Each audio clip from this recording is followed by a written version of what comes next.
الله نحمده ونستعينه ونستغفره ونؤمن به ونتوكل عليه أما بعد فأعوذ بالله من الشيطان الرجيم بسم الله الرحمن الرحيم ورضوان من الله أكبر صدق اللہ العظیم وبلغنا رسوله النبی الکریم الرؤوف الامین ان اللہ وملائکتہ یصلون علی النبی یا ایہا الذین آمنوا صلوا علیہ وسلموا تسلیما الصلاۃ والسلام علیک یا سیدی یا رسول اللہ وعلى آلك وأصحابك يا سيدي يا حبيب الله الصلاة والسلام عليك يا سيدي يا خاتم النبيين وعلى آلك وأصحابك يا سيدي يا رحمة للعالمين بندے پروردگارم امت احمد نبی دوست دار چار یارم تاب اولاد علی مذہب حنفی دارم ملت حضرت خلیل خاک پائے غوث اعظم زیر سایہ ہر ولی صدیق عکس حسن کمال محمد است فاروق ذل جاہو جلال محمد است عثمان ضیاء شمع جمال محمد است حیدر بہار باغ خصال محمد است صلی اللہ تعالی علیہ وسلم کس زبان سے ہو بیان مدح و شان اہل بیت مدح گوئے مصطفیٰ ہیں مدح خان اہل بیت ان کی پاکی کا خدائے پاک کرتا ہے بیان آیہ تطہیر سے ظاہر ہے شان اہل بیت بے اجازت جن کے گھر جبریل آتے نہیں قدر والے جانتے ہیں قدر و شان اہل بیت کس شقی کی ہے حکومت ہائے کیا اندھیر ہے دن دہاڑے لٹ رہا ہے کاروان اہل بیت گھر لٹانا جان دینا کوئی تجھ سے سیکھ جائے جان عالم ہو فدا اے خاندان اہل بیت اللہ جل جلالہ واتم نوالہ وعظم شانہ کی بابرکت حمد و ثنا کے بعد حضور پر نور شافع یوم النشور حضور سید العالمین محمد الرسول اللہ صلی اللہ علیہ وسلم کی بلند بارگاہ میں ہدیہ درود و سلام پیش کرنے کے بعد رب ذوالجلال کا بڑا احسان ہے جس نے ہم سب کو اپنے مبارک گھر میں اس مبارک یوم میں جمع ہونے کی توفیق عطا فرمائی ہے۔ رب ذوالجلال ہم سب کا مل بیٹھنا قبول اور منظور فرمائے، ہمارے اس مل بیٹھنے کو کل بروز محشر ہمارے لیے ذریعہ نجات بنائے۔ نہایت ہی واجب الاحترام جامعہ دارالحسان کے پرنسپل حضرت علامہ مولانا عقیل حقانی صاحب اور یہاں کے مدرس حافظ احمد صاحب اور اس ادارہ کے چمکتے دمکتے پھول اور یہاں کی عوام و خواص، السلام علیکم ورحمۃ اللہ وبرکاتہ۔ حضرات محترم، آج کی اس نشست کے لیے ایک مختصر سے عنوان کا میں نے انتخاب کیا ہے۔ اس کا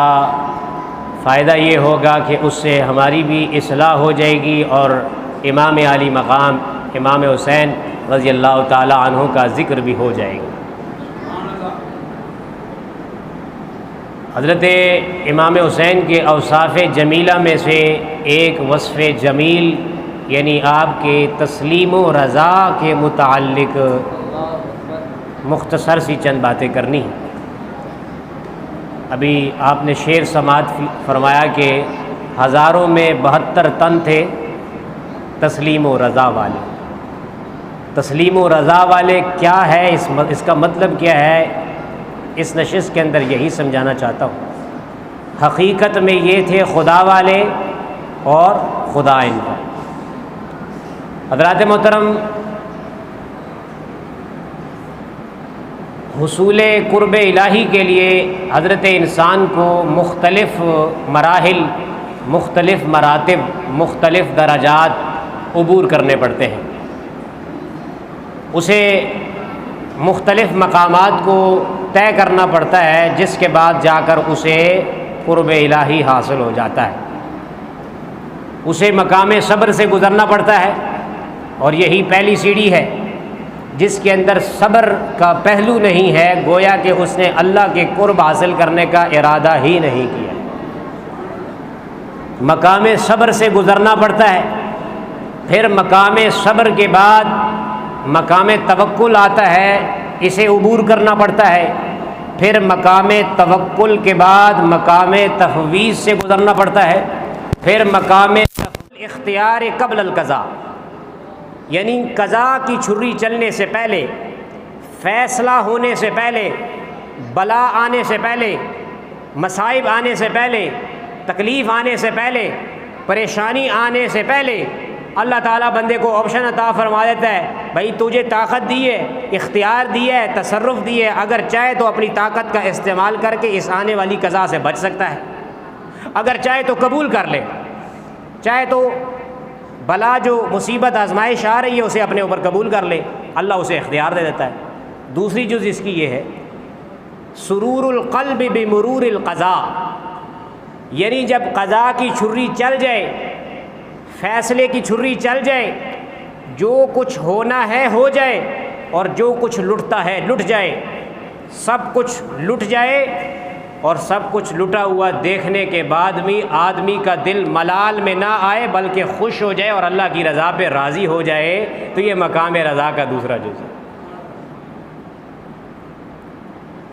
حضرات محترم، شیخ ذو النون مصری رحمۃ اللہ علیہ نے اسی مقام رضا کو سمجھاتے ہوئے اس کے متعلق 2 واقعے بیان کیے ہیں۔ شیخ ذو النون مصری رحمۃ اللہ علیہ جو انہوں نے جواہر خمسہ کتاب بھی لکھی ہے، جو تعویذ وغیرہ کا کام کرتے ہیں انہیں پتہ ہے۔ انہوں نے لکھا ہے کہ شیخ احمد شربینی رحمۃ اللہ علیہ، اللہ تعالیٰ نے ان کو بڑے عرصے کے بعد اولاد دی، بیمار ہو، بچہ بیمار ہو گیا، تو جو آپ کی بیوی تھی شیخ احمد شربینی رحمۃ اللہ علیہ کی، وہ اپنے بچے کو آپ کے پاس لے کر آئی کہ کہا کہ آپ اللہ کے ولی ہیں، آپ کی اللہ کے ساتھ لو ہے، بڑا تعلق ہے، راز و نیاز کے معاملات ہیں آپ کے اللہ کے ساتھ، تو آپ دعا کیجیے کہ آپ کا بیٹا، میرا بیٹا ٹھیک ہو جائے۔ آپ مقام رضا پہ تھے، آپ نے فرمایا اللہ خیر فرمائے گا، ہمارا بچہ ٹھیک ہو جائے گا، جیسے اللہ راضی۔ پھر آئی، کہا کہ میرا گزارا نہیں ہو سکتا، میرا اکلوتا وارث ہے، میرے ہاتھوں سے جا رہا ہے، دعا کیجئے اللہ اسے صحت دے دے۔ آپ مقام رضا پہ تھے، آپ نے فرمایا اللہ کا جیسے حکم ہو، اللہ کی رضا پہ راضی ہو جاؤ۔ خیر، جب بچے کی نزاع کا وقت آتا ہے، اس کے آخری لمحات آتے ہیں، والدہ اپنے بچے کو شیخ احمد شربینی رحمۃ اللہ علیہ کے سامنے رکھ دیتی ہے، ادھر ملک الموت آ جاتا ہے اس کی روح کو قبض کرنے کے لیے، اور شیخ احمد شربینی رحمۃ اللہ علیہ، ظاہر وہ بھی ایک باپ ہوتے ہیں، جب وہ اپنے بچے کو تڑپتا ہوا دیکھتے ہیں، حالت نزاع کے اندر دیکھتے ہیں، اس کی روح قفس عنصری سے جب پرواز کر رہی ہوتی ہے تو وہ تڑپتا ہے، ایڑیاں رگڑتا ہے۔ جب وہ باپ اس حالت کو دیکھتا ہے تو اس کی شفقت پدری موم ہو جاتی ہے، اور اس کے جذبات بھی اٹھ جاتے ہیں، تو وہ فوراً اپنی نگاہ آسمان کی طرف اٹھاتے ہیں، اور جو ملک الموت، موت کا فرشتہ اس بچے کی روح کو قبض کرنے کے لیے آیا ہوتا ہے، اس کی طرف دیکھتے ہیں اور اسے کہتے ہیں یا ملک الموت ارجع الی ربک فإن حکم موتہ قد نسخ، اے ملک الموت جا واپس پلٹ جا، میرے بچے کی موت کا حکم منسوخ ہو چکا ہے، جا اپنے رب سے پوچھ لے۔ مقام رضا پہ تھے اب تک، لیکن طاقت کا استعمال کر لیا، آئے ہوئے ملک الموت کو واپس بھیج دیا، کرامت تو بہت بڑی ظاہر ہو گئی، بہت بڑا کارنامہ سر انجام دے دیا۔ ولایت کے اعلیٰ منصبے پر اعلیٰ کام کر دکھایا، بڑا کام کر دکھایا، لیکن کیا تھا؟ مقام رضا پہ ڈگمگا گئے، مقام رضا سے نیچے گر گئے۔ مقام رضا تو یہ تھا کہ طاقت کا استعمال نہ کرتے، تصرف کا استعمال نہ کرتے، اختیار کا استعمال نہ کرتے، لیکن استعمال کر لیا۔ شاہ محمد غوث گوالیاری رحمۃ اللہ علیہ، ان کا ایک واقعہ ہے کہ قلعہ گوالیار کے جو راجہ تھے، انہوں نے جب دیکھا کہ یہ جو بابا جی بزرگ ہیں شاہ محمد غوث گوالیاری، انہوں نے دیکھا کہ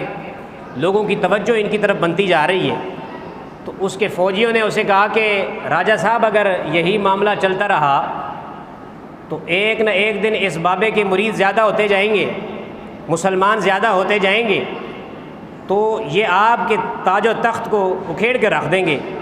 اس لیے اس کا کچھ بندوبست کریں، اسے ریاست قلعہ گوالیار کی حدود سے نکال دیں۔ راجہ نے حکم جاری کر دیا، کہا کہ آج رات سورج غروب ہونے سے پہلے پہلے اس بابے کو اور اس کے سارے مریدین کو یہاں سے، اس ریاست سے باہر نکال دیں۔ فوجیوں کی ٹیم بھیجتا ہے، 500 لوگ بھیجتا ہے، جاتے ہیں، وہ اس بابے کو کہتے ہیں کہ چلے جی بابا مقام رضا پہ ہوتا ہے، اس سے مریدین اسے کہتے ہیں کہ آپ کچھ فرمائیں یا آپ کچھ کریں، لیکن شاہ محمد غوث گوالیاری آپ فرماتے ہیں کہ چلو چلتے ہیں۔ جب قلعہ گوالیار کی حدود سے باہر نکل جاتے ہیں تو وہ فوجی جو انہیں ہانکنے کے لیے ساتھ آئے ہوتے ہیں، ان کی نیت خراب ہو جاتی ہے، وہ بدظن ہو جاتے ہیں، وہ کہتے ہیں کہ یار اس بابے کو ہم نے باہر تو نکالنا تھا، جلاوطن تو کرنا ہی ہے، راجہ صاحب ان سے ویسے ہی ناراض ہیں، تو کیوں نہ یہ جو قافلہ ہے ہم اس قافلے کو لوٹ لیں۔ وہ اس قافلے کو لوٹنا شروع کر دیتے ہیں، جس کے پاس جو آتا ہے وہ لوٹ لیتا، جو آتا ہے لوٹ لیتا ہے۔ شاہ محمد غوث گوالیاری رحمۃ اللہ علیہ یہ سارا منظر اپنی آنکھوں سے دیکھ رہے ہوتے ہیں اور کچھ بھی نہیں کہہ رہے ہوتے، خاموش ہوتے ہیں۔ اور پھر بالآخر جب وہ ڈاکو آپ کی نواسی تک پہنچتے ہیں، جو نواسی آپ کی سواری کے پیچھے بیٹھی ہوتی ہے اور ننھی منی آپ کی نواسی ہوتی ہے، ایک ڈاکو آتا ہے، رات کا اندھیرا ہوتا ہے، آپ کی نواسی کے کانوں کے اندر سونے کی بالیاں ہوتی ہیں، وہ ڈاکو آتا ہے، وہ آگے پیچھے ہاتھ مارتا ہے، اندھیرا ہوتا ہے، اسے کچھ نظر نہیں آتا، اس کا ہاتھ پڑ جاتا ہے ان بالیوں کے اوپر۔ اب وقت تو اتنا ہوتا نہیں ہے کہ ان بالیوں کو کاٹے، لہذا وہ ڈاکو ان بالیوں کو کھینچتا ہے۔ جب وہ کھینچتا ہے تو اس نواسی، اس بچی کے کانوں سے خون کا فوارہ چلنا شروع ہو جاتا ہے۔ شاہ محمد غوث گوالیاری جو اب تک سارا منظر بڑی خاموشی کے ساتھ دیکھ رہے ہوتے ہیں، جب اپنے پیچھے دیکھتے ہیں، اپنی نواسی کے کانوں کو چیرتا ہوا دیکھتے ہیں اور ان سے خون کے فواروں کو جاری ہوتا ہوا دیکھتے ہیں، تو اب تک جو مقام رضا کا اور صبر کا اور رضا کا اور تسلیم کا درس دے رہا ہوتا ہے، شاہ محمد غوث گوالیاری فوراً حرکت میں آتے ہیں۔ آپ کے ہاتھ میں چھڑی ہوتی ہے، ایک لاٹھی ہوتی ہے، آپ اس چھڑی کو، اس لاٹھی کو ہوا کے اندر گھماتے ہیں اور جب ان ڈاکوؤں کی طرف پھینکتے ہیں تو ایک ہی وار کے اندر 500 ڈاکوؤں کے سر قلم ہو کر زمین پر گر جاتے ہیں۔ کرامت تو بہت بڑی ظاہر ہو گئی، بہت بڑا کام کر دیا، لیکن کیا ہے؟ مقام رضا سے نیچے گر گئے، مقام رضا پہ ڈگمگا گئے، مقام رضا پہ پھسل گئے، کیونکہ یہ مقام تھا کہ طاقت تو تھی لیکن استعمال نہیں کرنا چاہیے تھا، کیونکہ فلسفہ ہے مقام رضا کا، فلسفہ ہی یہی ہے کہ آدمی تسلیم کر لے ہر چیز کو، اللہ کی رضا پہ راضی ہو جائے، طاقت اور تصرف کا استعمال نہ کرے۔ پھسل گئے۔ اب سوال ہوتا ہے کہ کوئی تو ہو ایسا جو اس مقام رضا پر پہنچ کر بھی ڈگمگائے نہیں بلکہ ثابت قدم رہے۔ کوئی تو ہو جو مقام رضا سے بھی اوپر چلا جائے، مقام صبر کو بھی عبور کر لے، مقام توکل کو بھی عبور کر لے، مقام تفویض کو بھی عبور کر لے، مقام مطمئنہ کو بھی عبور کر لے، مقام راضیہ کو بھی عبور کر لے، مقام مرضیہ، مقام رضا کو بھی عبور کر لے، ثابت قدم رہے اور اس میں سرخرو ٹھہرے۔ کوئی تو ہو ایسا، جواب آئے گا کہ اس کے لیے تمہیں کربلا کے میدان میں جانا پڑے گا۔ حسینیت زندہ باد، حسینیت زندہ باد، حسینیت زندہ باد، حسینیت زندہ باد۔ کربلا کے میدان میں جانا پڑے گا۔ تمہیں ان اہل بیت اطہار کی قربانیوں کو دیکھنا پڑے گا۔ امام آل مقام امام حسین رضی اللہ تعالی عنہ کی جرت، بہادری اور شجاعت کو، ان کے پاس جو طاقت تھی اس طاقت کے باوجود ان کی قربانیوں کو تمہیں دیکھنا پڑے گا۔ تمہیں پتہ چلے گا کہ کون ہے جو مقام رضا پہ جھکا نہیں بلکہ پورا کا پورا اترا ہے۔ حضرات محترم، حضرت امام حسین رضی اللہ تعالی عنہ طاقت کی بات کرتے ہیں، تصرف کی بات کریں، اختیار کی بات کریں، ارے شاہ محمد غوث گوالیاری کہاں، شیخ احمد شربینی کہاں، ان کی طاقتیں اور ان کا تصرف، یہ تو حضرت امام علی مقام امام حسین کی طاقت کی خیرات ہیں۔ امام حسین کے پاس طاقت، جرت، شجاعت اور آپ کے پاس پاور اتنی زیادہ تھی، رب ذوالجلال کی عزت کی قسم ہے، حضرت ابراہیم کے شہزادے حضرت اسماعیل علیہ السلام نے ایڑیاں رگڑی تھی، آب زمزم کا چشمہ پھوٹ پڑا تھا، وہ تو حضرت ابراہیم کے شہزادے ہیں، یہ تو رسول کے شہزادے ہیں، جس کو رسول نے اپنے کندھوں پہ سواری کروائی ہے، جس کی خاطر نماز کے سجدے کو لمبا کیا ہے، جس کو حسین و منی و انا من الحسین کا ٹائٹل عطا کیا ہے، جسے سیدہ شباب اہل الجنہ کا عنوان عطا کیا ہے، جسے اپنی زبان چسوائی ہے، جس کو سونگا کرتے تھے، جس کو جنت کا پھول قرار دیا گیا، یہ تو وہ حسین تھے۔ اس کی طاقت اور اس کی پاور، اللہ کی عزت کی قسم ہے، اگر یہ اپنا پاؤں زمین پر مارتے، میدان کربلا پر مارتے، بلکہ ان کا ننھا منا بچہ علی اصغر ہی اگر اپنی ایڑی میدان کربلا پر رگڑ دیتے تو ہزاروں دریائے فرات جاری ہو جاتے، لیکن طاقت کا استعمال نہیں کیا، اس لیے کرتے تو مقام رضا سے نیچے گر جاتے۔ دنیا والوں نے کہنا تھا کہ امام عالی مقام بھی پھسل پڑے تھے کہ انہوں نے طاقت کا استعمال نہیں کیا، طاقت بہت بے شمار تھی، رسول اللہ کے شہزادے تھے، نواسے تھے طاقت میں، لیکن استعمال نہیں کیا، تصرفات ہی تصرفات تھے، اختیار ہی اختیارات تھے۔ اور مصائب، تکالیف، پریشانیاں، کہاں ان کی تکالیف؟ شیخ احمد شربینی کا اپنے بچے کو بلکتا ہوا دیکھنا اور شاہ محمد غوث گوالیاری کا اپنی نواسی کے کانوں کو چیرتا ہوا دیکھنا، یہ کیا مصائب ہو سکتے ہیں جو مصائب امام حسین امام عالی مقام نے اٹھائے ہیں؟ ان کے مقابلے میں یہ کوئی مصائب نہیں ہے۔ ارے وہ امام حسین رضی اللہ تعالی عنہ جنہوں نے اپنے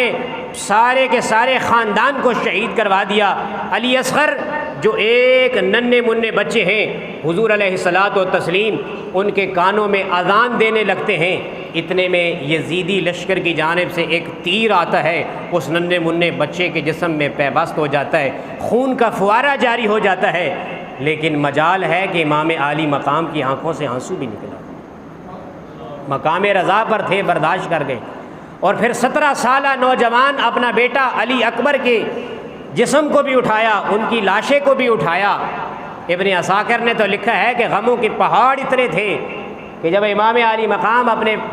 دوسرے شہزادی علی اکبر کو لینے کے لیے گئے تھے تو جس وقت خیمے سے نکلے تھے، سر اور داڑھی کے سارے بال سیاہ تھے، کالے تھے، لیکن جب اپنے جوان بیٹے کو اٹھا کر واپس خیمے کے اندر لاتے ہیں سارے بال سفید ہو چکے تھے۔ غموں کے اس قدر پہاڑ تھے، لیکن ڈٹے رہے، فائز رہے، استقامت اختیار کی، مقام رضا کا دامن ہاتھ سے نہیں جانے دیا۔ یہ امام حسین رضی اللہ تعالی عنہ کا مقام رضا ہے، اور میرا وجدان یہ کہتا ہے کہ یہ صرف حضرت امام علی مقام امام حسین رضی اللہ تعالی عنہ کا مقام رضا نہیں، بلکہ یہ تاجدار انبیاء کا بھی مقام رضا تھا، اور یہ حضرت علی حیدر کرار کا بھی مقام رضا تھا، اور یہ خاتون جنت فاطمہ الزہرا رضی اللہ تعالی عنہا کا بھی مقام رضا تھا۔ یہ سارے کے سارے افراد، چشم فلک نے تو اس منظر کو دیکھا ہی، لیکن یہ سارے افراد بھی روحانی طور پر میدان کربلا کے اندر موجود تھے۔ آواز آئی ہوگی، فاطمہ الزہرا نے آواز دی ہوگی کہ اے میرے بیٹے حسین، تیرے جسم کے اندر میرا دودھ ہے، میں آج اپنے دودھ کی تاثیر کو دیکھنے کے لیے آئی ہوں کہ تو میرے دودھ کی لاج کیسے رکھتا ہے۔ حیدر کرار شیر خدا رضی اللہ تعالی عنہ نے آواز دی ہوگی کہ میرے بچے، تیری رگوں کے اندر میرا خون گردش کر رہا ہے، آج میں دیکھنے آیا ہوں کہ میرے خون کی تاثیر، اس کے اندر گرمائش کتنی زیادہ ہے۔ تاجدار انبیاء نے آواز دی ہوگی کہ اے میرے شہزادے حسین، تجھے میں نے اپنے کندھوں پہ سواری کروائی ہے، تجھے میں نے اپنی زبان چسوائی ہے، آج میں دیکھنے آیا ہوں کہ تو میری سواری کی لاج کیسے رکھتا ہے۔ آواز آئی ہوگی کہ ابا جان، امی جان، نانا جان، آپ دیکھیے گا کہ آپ کا بیٹا اور آپ کا نواسا کس طریقے سے مقام رضا پہ سرخرو رہتا ہے، ڈگمگاتا نہیں۔ اور پھر امام حسین رضی اللہ تعالیٰ عنہ جب نکلے ہیں میدان کربلا کے اندر نکلتے ہیں تو یزیدی لشکر کو اس طرح سے مارتے ہیں جس طرح سے گاجر مولی کو کاٹا جاتا ہے،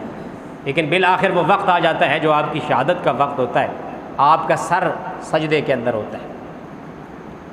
اسی دوران آپ کو شہید کیا جاتا ہے۔ آپ نے نماز کا تحفظ کیا ہے، حضرت امام حسین نے نماز کا تحفظ کیا ہے، ناموس رسالت کا تحفظ کیا ہے، قرآن کا تحفظ کیا ہے، سر سجدے کی حالت میں ہے، اور دشمن وار کرتا ہے، آپ کو شہید کرتا ہے، لیکن جب آپ کی روح